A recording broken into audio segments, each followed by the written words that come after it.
Also, a new plan to convict more drunk drivers tonight. Why some lawyers worry it has loopholes that could do the opposite. From Central Ohio's news leader, presented in high definition, this is 10 TV News HD. An Ohio lawmaker's idea to make it harder for repeat drunk drivers to refuse a breath test has some worried that this may backfire. New at 11, our Kevin Landers is live outside a Columbus fire station to explain why allowing paramedics to draw the blood of someone suspected of DUI is raising concerns. Kevin?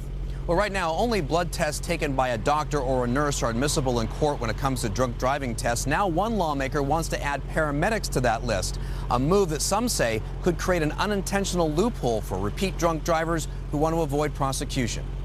Paramedics are trained to do a lot of things, but in Ohio, they are not allowed to draw blood from a suspected drunk driver to determine if that person is legally drunk. It was brought to our attention that an EMT blood draw would not be admissible under current law. That's the role of a nurse or a doctor. Senator Tim Grendell wants to change the law, a move he says would allow blood samples to be taken sooner and prevent more repeat offenders from refusing breath tests to avoid prosecution. Everybody keeps thinking we're trying to encourage people to take blood tests. No, we're trying to encourage the repeat drunk driver to take the breathalyzer test. But the idea is drawing fire from this attorney who specializes in drunk driving cases. This is really unnecessary legislation. Unnecessary, he says, because police can always drive a suspect to a hospital where the evidence can be preserved. If the test is done at the scene, And it may inadvertently create a loophole for the defense. Because testing someone's blood at a scene is not a sterile environment.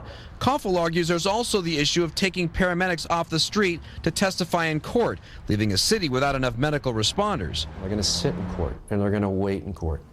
And it is going to be a big burden, big problem on the courts trying to get these cases resolved in a timely fashion. But Senator Grendell says all you have to do is look to Florida. That state requires mandatory blood draws of drivers in any fatal crash. And in Florida, they're doing this now where they're taking these blood draws with EMTs, and it's not impeding the ability to provide medical care to the injured. If the bill passes, it would only take effect after a person's second DUI conviction.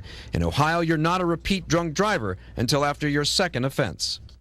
Now, Senate Bill 58 is also supported by Mothers Against Driving. It passed the Senate and is now waiting a vote in the House. Reporting live in Franklinton, Kevin Landers, 10 TV News.